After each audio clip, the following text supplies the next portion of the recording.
अस्सलाम वालेकुम नाज़रीन, नदाइकिस्तान टीवी पर आपका मेज़बान चौधरी अख्तर फ़ारूक में हो। आज आपको एक दुख भरी कहानी सुनाना चाहता है। एक कौमी अलमिया है। अगर आपको ये समझ आ जाए तो बात बन जाएगी, और इस बात को बनाने के लिए आप कोशिश कीजिए कि ये वीडियो शुरू से लेकर आखिर तक ज़रूर देखिएगा। शायद कोई लफ्ज़ आपके दिल की अताह गहराइयों में उतर जाए और समझ आ जाए वो सारी बात। आज मैं किसान कम्युनिटी के उस मौजू पर बात करना चाहता हूँ कि जो दिन ब दिन गुर्बत की दलदल में धंसा जा रहा है, आखिर उसकी वजह क्या है, कहाँ पर ख़राबी है। हो सकता है आप मेरी राय से इत्तेफाक ना करें, वो आपकी राय है। हो सकता है आप मेरी राय आवाज़ में लब्बैक कहें, ये भी आपका हक है। सलाह आम है याराने नुक्तादा के लिए। आज का मौजू कि किसान का दुश्मन कौन है। पाकिस्तान में ज़राअत अवलिन तरजीह करार दी जानी चाहिए थी, क्यों नहीं हुई, और इसके पीछे कौन है, और हम तनज़्ज़ुली की तरफ क्यों जा रहे हैं बहैसियत ज़री मुल्क के। तो हमारे यहाँ दो बड़ी क्रॉप्स हैं, एक गंदम और दूसरी गन्ना। अभी आपने पिछले दिनों वज़ीर-ए-आज़म इमरान खान के खिताब में एक माफिया का तज़किरा सुना है। एक रिपोर्ट शाया हुई है और उसको 24 अप्रैल को उन्होंने पब्लिश करना है, लेकिन उससे पहले वो ताने बाने मुकम्मल किए जा रहे हैं कि ताकि ये रिपोर्ट मुकम्मल ना हो सके। मैं उसी रिपोर्ट के तनाज़ुर में कुछ अर्ज़ करना चाहूँगा कि शुगर के हवाले से कि ये गन्ना है क्या। इसको फसल नहीं कहा जाता, हकीकत में गन्ना एक ग्रॉस की वैरायटी है। आप और इसको जो तरक्की याफ्ता ममालिक हैं, जो ज़राअत को समझ रहे हैं, वो नहीं काश्त कर रहे हैं।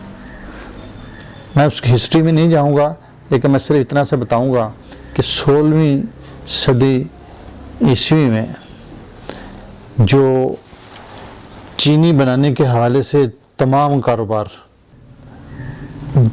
चीनी और गन्ने की पैदावार के हवाले से जो टॉप पर मुल्क है वो ब्राज़ील है। और अरसा दराज ब्राज़ील ने इस मामले में अपनी सबकत रखी है। अब पिछले 1 साल से दुनिया में सबसे ज़्यादा चीनी और गन्ना पैदा करने वाला मुल्क हमसाया भारत है। अब ज़रा अमेरिका की बात कर लूँ। अमेरिका में भी गन्ने की पैदावार होती है, सारा कुछ है, लेकिन वो नहीं करते। उन्होंने इस पर कम से कम इसको रोका हुआ है, क्योंकि ये फसल जहाँ पर होती है वहाँ पर पानी ज़मीन से सक करती है, पानी की कमी हो जाती है, और नतीजतन वह ज़मीन एक अरसा दराज बाद बंजर हो जाती है अगर पानी की। अब इस बात को इस तनाज़ुर में भी देख लीजिएगा।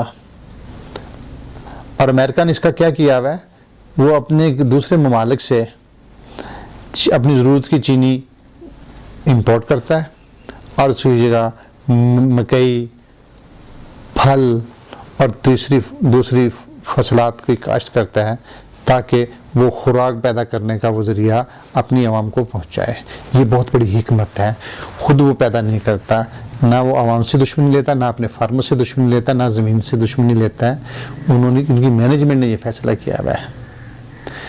अब ये सारी चीज़ों को अगर आप पाकिस्तान की तरफ आइए ज़रा और निगाह दौड़ाइए, तो मैं बात शुरू करूँगा।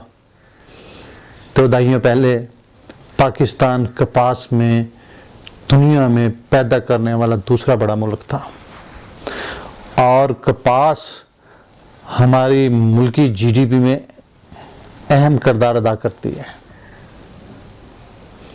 हम 1,40,00,000 बेल पैदा करने वाला मुल्क इस वक्त कपास 90 लाख बेल पर आ गई है और ये दिन ब दिन कम हो रही है। और पाकिस्तान जो कपास की वैरायटी के हवाले से दुनिया में पहचाना जाता था, उसकी कपास का एरिया कम हो गया, फी एकड़ पैदावार कम हो गई और हम धागा मंगवाने के लिए चीन और भारत के मोहताज हो गए अपनी इंडस्ट्री को चलाने के लिए। बात बहुत दूर तक जाती है। बात बड़ी नोट करने वाली है कि ये सब कुछ ऐसे ही नहीं हुआ, ये बाय डिज़ाइन है, मनसूबाबंदी हुई। और ये मनसूबाबंदी कहाँ से शुरू हुई कि जब मेरे मुल्क के बाअसर सियासतदानों ने चीनी की सनत की तरफ तवज्जो दी, उन्होंने शुगर मिलों पे शुगर मिलें लगाई। अब सवाल ये पैदा होता है कि उन्होंने शुगर मिलें क्यों लगाई, इस कारोबार की तरफ क्यों आए। तो मैं आज एक पूरे दावे और वसूख के साथ एक बात का इंकशाफ करना चाहूँगा कि दुनिया में ये वाहिद इंडस्ट्री है कि जिसके लिए शुगर मिल लगाने वाले ना वो बैंक से कर्जा लेते हैं और ना वो किसी और से कर्जा लेते हैं, और वो उसका रॉ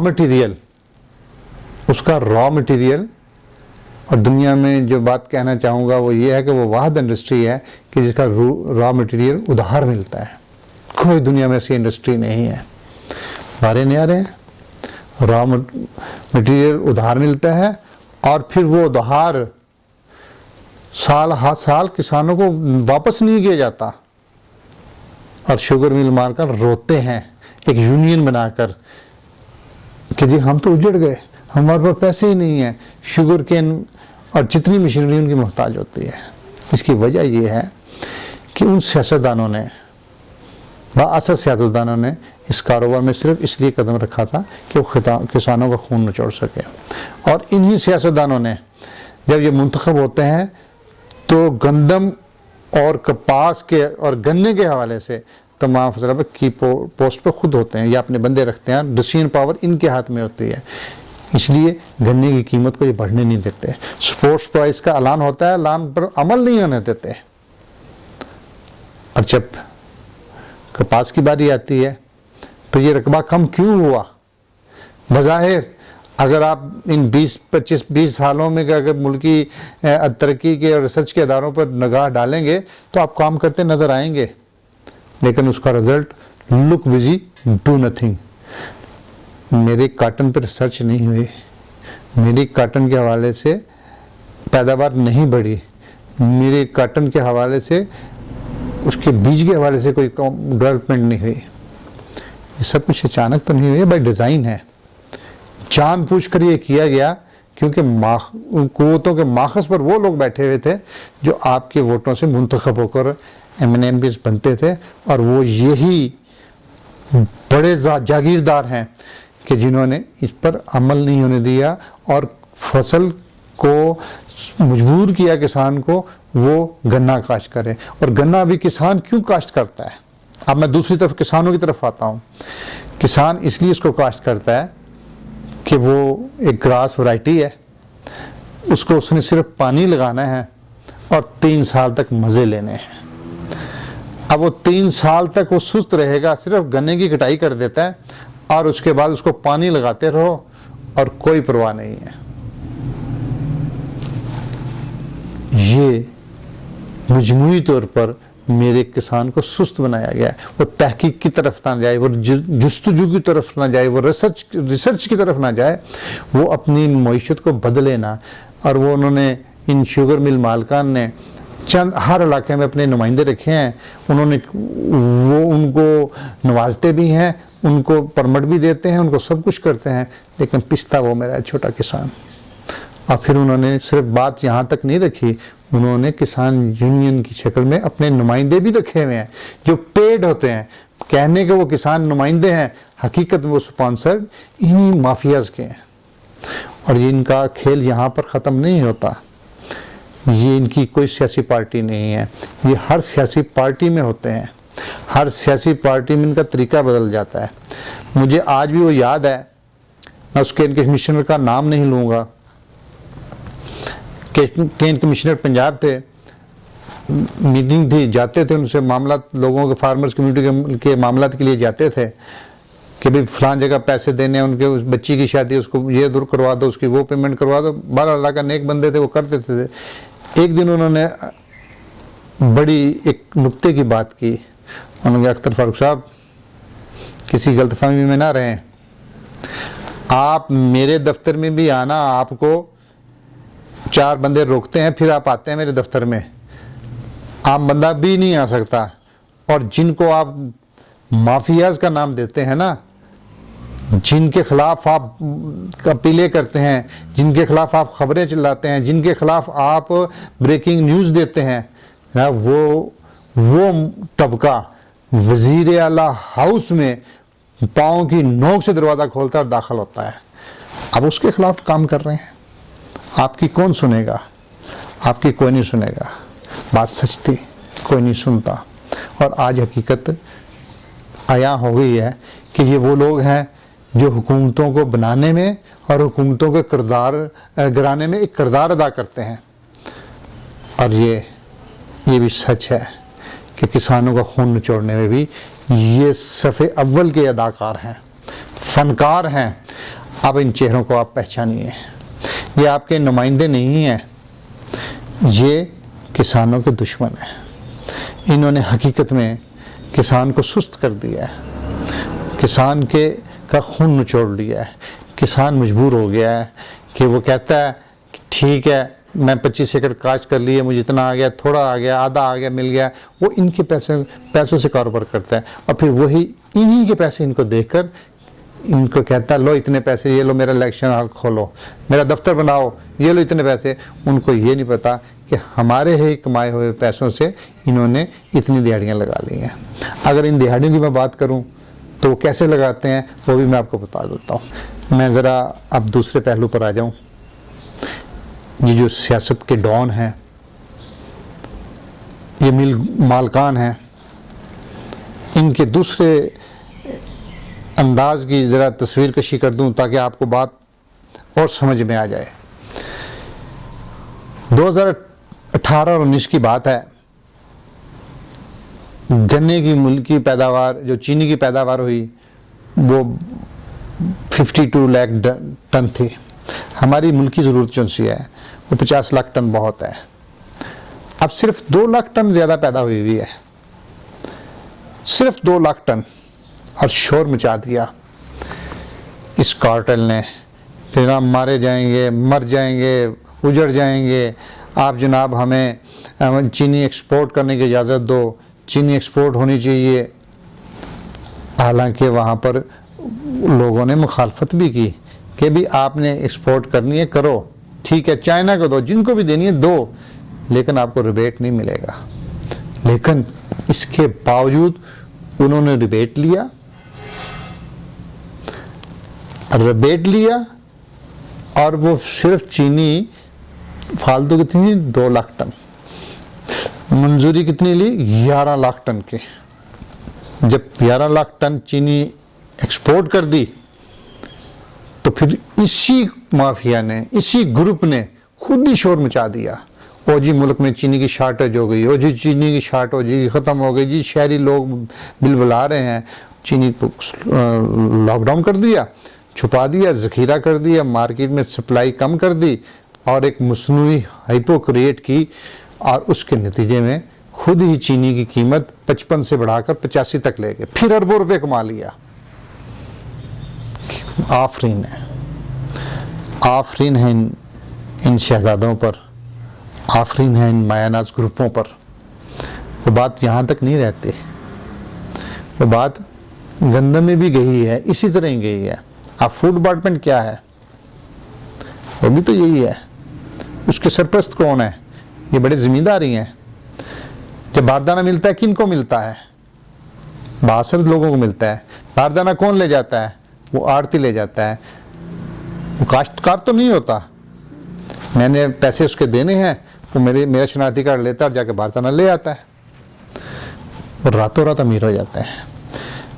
मेरी 4 महीनों 5 महीनों की मेहनत है, उसकी 3 दिन की मेहनत है, और वारे नहीं आ रहे हैं। मैं उसका सदा का गुलाम रहूँगा, मैं इन सरमायादारों का गुलाम रहूँगा। मुझे पैसे पड़े, ज़रूरत पड़ेगी तो मैंने इनसे ही लेने हैं, मुझे सारी ज़रूरतें पड़ेंगी तो मैंने इनसे ही पूरी करनी है। तो फिर जब राय देने की बारी आएगी, तो वोट देने की बारी, मैंने इन्हीं को वोट देने हैं। हम गुलाम इब्ने गुलाम हैं। क्या ये हमारे मसाइल का हल करेंगे? और ये इन्हीं लोगों की वजह से ज़री मुल्क है, ज़राअत हमारा पेशा है, कौमी पेशा है, और इन्हीं लोगों की वजह से मेरा मुल्क में खते गुर्बत से नीचे रहने वालों की तादाद में तेज़ी से इजाफा हो गया। इस वक्त 46% अफराद जो हैं खते गुर्बत से नीचे लाइन में रह रहे हैं। और खते गुर्बत से मुराद नीचे रहने वालों की तारीफ ये की जाती है जिनकी योमिया आमदन $1 है। $1 से मुराद 165 रुपीज़ जो आज के रेट में है। रूह कांप उठती है, लेकिन इनके कानों पर जूं तक नहीं गिनती। ये 1 मील से 2 मीलें, 10 गाड़ियों से 50 गाड़ियाँ, 10 मुलाजम 200 मुलाजम, सारे मुल्क का सरमाया समेटने के बावजूद भी इनकी वो हवस नहीं भरती। वो क्यों भरे? हम लोग मुजरम हैं। हम ही उनका आवेगा और जावेगा, आवे आवे जावे जावे, और एक बिरयानी का डब्बा ले लेते हैं और खुश हो जाते हैं। और हम लोग उनकी तारीफ में दिन रात एक कर देते हैं, झूठ को सच साबित करने की कोशिश करते हैं। क्यों? कि मुझे उन्होंने पैसे दिए हैं, खुद उन्होंने अरबों रुपए कमाए हैं, खरबों रुपए कमाए हैं मुझे चंद लाख देकर। और मैं ये समझता हूँ कि मेरे चंद लाख से मैं बिक गया, और मैंने मेरी कीमत, जिसकी जितनी कीमत है वो अपनी कीमत लगवाता है, अब फिर उसका हक अदा करता है। कितना बड़ा जुल्म है किसानों, कितना बड़ा जुल्म हो रहा है। हम गुलाम इब्ने गुलाम हैं, और इस निज़ाम, गलत निज़ाम की वजह से, हाँ, इसका निज़ाम को अपने दुरुस्त करना है तो फिर सोचिए, फिर हिम्मत कीजिए। मैं आखिरी बात इस अंदाज से करना चाहूँगा कि ये चेहरे तो बदल जाएंगे। हमें मौजूदा हुकूमत से उम्मीद थी कि वो इन पर हाथ डालेगी और इस कार्टेल को तोड़ेगी, लेकिन नहीं नहीं नहीं, नहीं, ऐसा नहीं होगा, ऐसा कतई नहीं होगा। हुकूमत टूट जाएगी, ये नहीं टूटेंगे। क्यों? कि इन्होंने पनाहगाहें बनाई हुई हैं। ये एक दूसरे की छतरी के, इस छतरी से निकल के दूसरी छतरी तले चले जाते हैं। अभी 2 दिन पहले एक इशारा भी आपको मिल गया होगा, आपने मीडिया में देखा भी होगा कि नून लीग के कुछ लोगों ने स्पीकर पंजाब असेंबली से मुलाकात भी कर ली है, गिले शिकवे दूर। और उनको भेजने वालों का भी आपको पता है कि उन्होंने भेजा है। ये सब वो ऐसे ही नहीं है, बाई डिज़ाइन है। और जो जहांगीर तरीन साहब, बहुत बड़े ज़मींदार, बहुत बड़े वो हैं, उनका दावा है कि ये इतने MNA और इतने MP मेरी पॉकेट में है। अब वो खेल खेलेंगे कि जिसे वो बेनकाब ना हो सके। उनका हक है। यहाँ इस माशरे में ये सब कुछ हो रहा है, और इस माशरे का जो सबसे बड़ा अलमिया ये है आपका कि यहाँ मुजरिम को सपोर्ट मिलती है, मजलूम को सपोर्ट नहीं मिलती। मजलूम की कोई नहीं सुनता, और किसान इस मुल्क में मजलूम, सबसे मजलूम तबका किसान है, मुखलस है। और उसके साथ एक और, इसी तनाज़र में एक और जुल्म होने जा रहा है, जो इस वक्त मुल्क की वबा फैली हुई है और जो पूरी दुनिया में फैली हुई है। अल्हम्दुलिल्लाह पाकिस्तान उसका शिकार कम है, लेकिन ये वबा फैलेगी। क्यों फैलेगी उसकी थोड़ी सी तजवीज़ कर देता हूँ। यहाँ वबा फैलेगी, बढ़ेगी, और इस वबा के बढ़ने में ये जो इस वक्त बड़े बड़े ग्रुपों को हाथ डालने थे ना, वो दब जाएंगे। जब वबात होगी, जब वबाई अमराज का प्रेशर बढ़ेगा, तो लोगों की तवज्जो उधर चली जाएगी, मीडिया भी उधर चला जाएगा, और बात फिर वही डाक के 3 बात रहेगी। और इसी में एक और काम किया जाएगा। मेरे मुल्क में कम अज़ कम 9 करोड़ के करीब जानवर हैं, बहुत गोश्त की वफर मकदार मौजूद है, दूध बेहतरीन हुआ है, और दूध अगर हम इसको मैनेज करें हम दूध सप्लाई भी कर सकते हैं, एक्सपोर्ट कर सकते हैं। लेकिन हो क्या रहा है अब, जुल्म फिर क्या हो रहा है? जैसे चीनी के मामले में और ज़मीन के साथ और किसानों के साथ जुल्म हो रहा है और बगैर डिज़ाइन हुआ है, और इस पर कोई तस्लीम करने के लिए तैयार नहीं है, और किसान उसमें पूरा तावन कर रहे हैं। कितना बड़ा जुल्म है। इसी तरह एक और जुल्म होने जा रहा है, और वो जुल्म ये है कि इस मुल्क में दोबारा खुशक दूध को की भरमार होएगी। पहले खुशक दूध के नाम पर ही इंपोर्ट करने की इजाज़त ली, और दावा ये किया गया कि हम इस मुल्क में दूध सप्लाई करेंगे और किसानों से दूध खरीदेंगे, हमें प्लांट लगाने की इजाज़त दी जाए, हम उनसे दूध खरीदेंगे और इससे किसानों की मईशत मजबूत होगी। और वो स्केच इतना अच्छा था कि वाकई नज़र आ रहा था कि मेरे गांव से दूध जाएगा, मेरी मईशत बदलेगी। लेकिन ऐसा नहीं हुआ, वो सिर्फ दिखावा था, हाथी के दांत दिखाने की ओर, खाने की ओर। इनका कहने की बात और है, चेहरे इनके असल और हैं। अब भी यही काम होने जा रहा है, और वो ये होने जा रहा है 2022 में पेस्चराइजिंग एक्ट आ रहा है, और उस एक्ट की तनाज़र में आपको खुशक दूध ही अब मिलेगा, आपको वो बीमारियों वाला दूध मिलेगा, और वो किसान का दूध नहीं होगा, वो इन डब्बों वाला दूध होगा, इन कंपनियों का दूध होगा। कितना बड़ा जुल्म है, और कितने लोगों को ये फ़ायदा होगा? चंद ख़ानदानों को फ़ायदा होगा जो इम्पोर्टर है, जो मुल्क में लाने वाले हैं। और वो कौन है? वो आपको भी पता है और मुझे भी पता है। इस तनाज़र में ये एक अगला जुल्म होने जा रहा है। खुदारा इस 22 करोड़ अवाम पर रहम कीजिए। उन पॉलिसी साजों से रिक्वेस्ट है कि खुदारा आपने भी अल्लाह को जान देनी है। क्यों खौफ नहीं आता?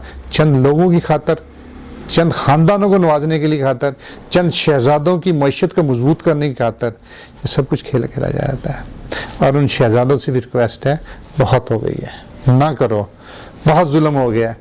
जुल्म फिर जुल्म है, बढ़ता है तो मिट जाता है। जुल्म की बात ही क्या, जुल्म की औकात ही क्या। जुल्म फिर जुल्म है, आगाज़ से अंजाम तक। और जो जालिम लोग हैं वो अपने अंजाम से बाखबर रहें। इस दुनिया में जो जालिम थे और जो जुल्म कर रहे थे, और वो बता रहे थे कि हम दुनिया की ताकत रह रहे हैं, हमारी इजाज़त के बगैर कुछ नहीं हो सकता, हम सब कुछ कर सकते हैं। एक वायरस फैला, एक बीमारी फैली, वो दो जानू हो गए, घुटने टेक दिए और कहने लगे या अल्लाह तू ही है, अल्लाह तू ही है बचाने वाला। और वाकई वही है। तो जालिमों को अपने अंजाम से बाखबर होना चाहिए। लेकिन यहाँ पर मैं अपने किसान भाइयों से ये रिक्वेस्ट करूँगा कि इन हालात में आपने क्या करना है। ये कहानी सारी मैंने ऐसे नहीं सुनाई, ये दिल दुख भरी का बात ऐसे नहीं सुनाई। हो सकता है आप मेरी बातों से इत्तेफाक ना करें, लेकिन मैं एक बात ज़रूर कहूँगा, ये सारी कहानी इसलिए नहीं है, कुछ अपने लिए भी सोच लो। ये आपके रहबर नहीं है, ये रहज़न है। ये आपके नुमाइंदे नहीं हैं, ये लुटेरे हैं। आप अपना नुमाइंदा खुद हैं। फ़ैसला आपने करना है, और फ़ैसला ये है आपका कि आपने अपनी कैपेसिटी बिल्डिंग करें। आप बड़ी फसलों की तरफ ना जाइए, आप गन्ना काश्त करना छोड़ दें। आप उन फसलात, ये आपका सबसे बड़ा हथियार है। जिस दिन आपने काश्त करना छोड़ दिया, ये आपके आगे हाथ जोड़ेंगे, ये आपके आगे माफ़ियाँ मांगेंगे, आपको जेब से पैसे देंगे। लेकिन उसके लिए आपको एक 3 साल की एक्सरसाइज करना पड़ेगी। आज जो स्टेप लेंगे उसके असरात 3 साल बाद होंगे। सबसे पहला तो आप स्टेप ये लीजिए, निदाए किसान जो ऑनलाइन ट्रेनिंग करा रहा है उसकी रजिस्ट्रेशन करवाइए। निदाए किसान के उसको इस प्लेटफॉर्म के मेंबर बनिए। हम फार्मर को ऑर्गेनाइज कर रहे हैं, हम फार्मर को इस नतीजे में, इस नई शक्ल में ऑर्गेनाइज करना चाहते हैं कि वो खुद कारोबार करे, अपनी चीज़ खुद पैदा करे और ख़ुद बेचे, उसकी मईशत मजबूत हो, वो छोटे छोटे कारोबार की तरफ आए। हम ये आइडियाज़ देना चाहते हैं, हम ये सारे काम करना चाहते हैं। हम उस सूरत में करेंगे जब आप हमारे साथ होंगे। आप ऑनलाइन रजिस्ट्रेशन करवाइए, हमारे नदाए किसान टीवी को सब्सक्राइब कीजिए, ये पैगाम लोगों तक, फार्मर्स तक पहुंचाइए। अगर ये बातें आपको सच लगी हैं और अगर ये समझ सकते हैं कि मेरी मुल्क की ज़राअत को डुबोया जा रहा है, मेरी ज़मीन को बंजर किया जा रहा है, मेरे किसान का खून निचोड़ा जा रहा है, ये आकाश बेल हैं, ये खून पीने वाले लोग हैं, ये हमारे रहनुमा नहीं है, ये रहसन है। अगर आप ये समझते हैं ये सब बात दुरुस्त हैं, हम इनके ख़िलाफ़ वैसे तो उठ नहीं सकते, लेकिन इस तरह ज़रूर उठ सकते हैं कि अपनी मैशत को मजबूत करें। इसकी मैशत मजबूत है, आज इनकी मैशत मजबूत है, वो हुकूमतें ख़रीद लेते हैं, वो मुल्कों के मुल्क ख़रीद लेते हैं। हमें कोई ख़रीदे ना, हम बिके ना, अल्लाह हमें उन मजूरियों में ना लाए कि हमारी कोई कीमत लगाने आए और हम अपना सब कुछ बेचते हैं। अल्लाह उस बुरे वक़्त से बचाए, क्योंकि हर शख्स की कीमत होती है। कीमत लगाने वाले पर डिपेंड करता है कि वो कितना मर्दम शनास है, वो कितनी कीमत लगाता है। तो इसलिए कमज़ोरी हर एक की है, कोई ऐसा शख्स नहीं जिसकी कमज़ोरी ना हो, लेकिन बहादुर वो लोग हैं जो अपनी कमज़ोरियों पर काबू पा लेते हैं और फ़ैसला करते वक्त बोल्ड स्टेप लेते हैं। हकीकत में दुनिया में और आखिरत में नाम उन्हीं का लोग होता है, तारीख़ उन्हीं से मरतब होती है, तारीख़ के वो रोशन मीनार होते हैं। आप भी वो बनिए, आप छोटे छोटे मीनार हैं, आप अपने गाँव में बैठिए, फ़ैसला आपने करना है कि हमारे साथ चलना है या नहीं चलना। अगर हमारे साथ चलना है तो अपना सेल उठाइए और जो नीचे नंबर चल रहा है 0333429242 पर कॉल कीजिए, अपनी रजिस्ट्रेशन कराइए। हम पूरा साल एक रजिस्टर अपने फार्मर की ट्रेनिंग करेंगे, मुख्तलिफ़ शक्लों में, मुख्तलिफ़ क्रॉप्स में, मुख्तलिफ़ फसलात में, लाइफ स्टॉक में, जिस शोबे ज़िंदगी से आप ताल्लुक़ रखते हैं, हम उस हिसाब से अपने माहिरीन के ज़रिए आपकी ट्रेनिंग करेंगे। ये एक बहुत बड़ा जहाद है, एक बहुत बड़ा काम है, आपके ताउन के बगैर मुमकिन नहीं है और उम्मीद है हम करेंगे और इंशाअल्लाह लजीज़ करेंगे। और पूरी कुव्वत के साथ मैं ये दावे के साथ बात कहता हूँ कि अगर वो लोग मुनज़्ज़म हो सकते हैं तो पॉजिटिव ज़हन रखने वाले भी मुनज़्ज़म हो सकते हैं। हम खून चूसने के लिए नहीं, अपना खून पलाने के लिए, हम सरमाया समेटने के लिए नहीं, सरमाया बिखेरने के लिए है, आपको सरमाया बढ़ाने के लिए है। आओ हमारे साथ मिलकर कदम ब कदम मिलकर इज्तिमाइयत की तरफ, कामयाबी की तरफ, किसानों के, पाकिस्तान की खुशहाली के लिए। तो अल्लाह ताला आपको अपनी ईमान में रखे। जब तक के लिए अपने मेज़बान चौधरी अख्तर फारूक को इजाज़त दीजिए। किसान जिंदाबाद, पाकिस्तान पाइंदाबाद।